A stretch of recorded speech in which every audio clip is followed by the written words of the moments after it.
Good morning, Jumai and Victor. Good morning, Nigerians.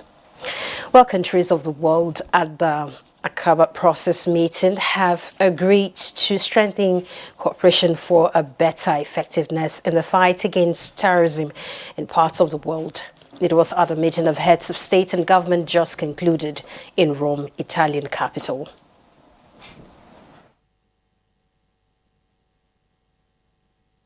The major takeaway is the fact that there is a multinational cooperation in fighting against terrorism. All nations believe that if one country is sick because of terrorism, in no time it will affect the other country. So the countries around the world believe that together we have to work and fight terrorism. So it's a very good, robust meeting that discuss especially the terrorism in West Africa.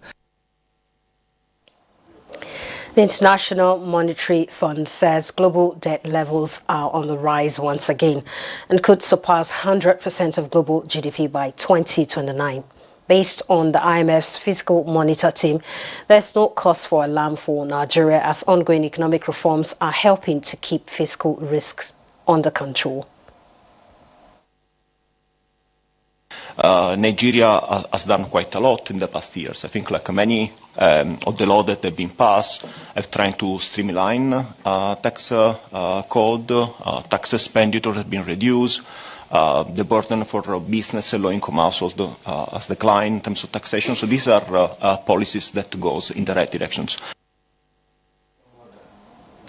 And the governing All Progressives Congress says the World and International Monetary Fund's outstanding assessment of Nigeria's economy performance index under President Bola Ahmed Tinubu was heartwarming and right step in the right direction.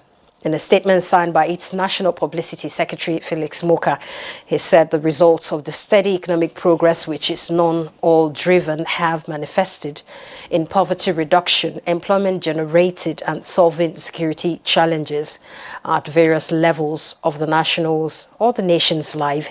And the statement added that the economy is on a remarkable growth trajectory, with Q2 2025 GDP growth rising to 4.23%, outstripping the International Monetary Fund's initial projection of 3.4%. And the impressive performance of President Tinubu's reform has earned the IMF's endorsement. Moka said with its upgrading of Nigeria's growth focus to 3.9% in 2025 and 4.2% in 2026. The World Bank's latest report further validates the trend, projecting Nigeria's growth acceleration from 4.2% in 2025 to 4.4% in 2027, driven by the rapid expansion of services, agriculture, and other non-oil sectors.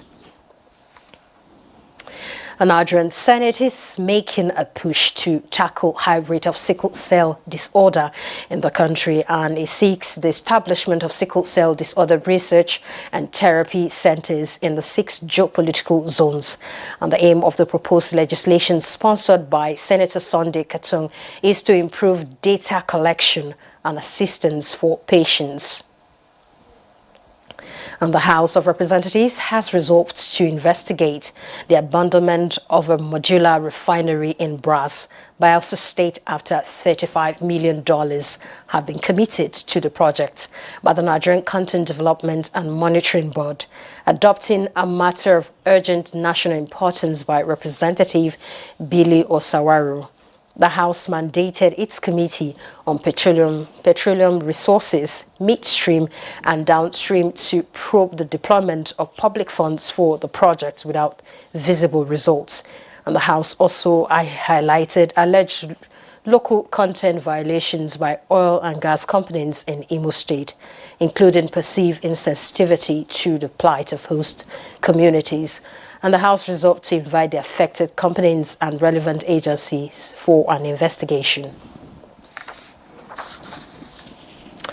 Away from that, Minister of Information and National Orientation Mohammed Idris reassured that no part of the country will be left out in the transformative drive of the Renewed Hope administration under President Bola Tinubu.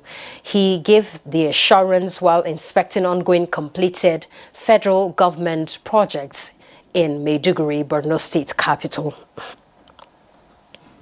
They will pay, they used to pay about 200 million.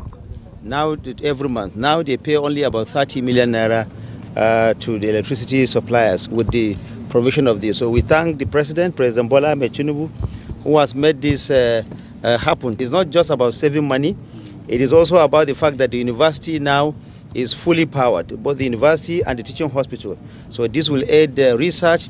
It will also facilitate treatment of patients who are in the hospital.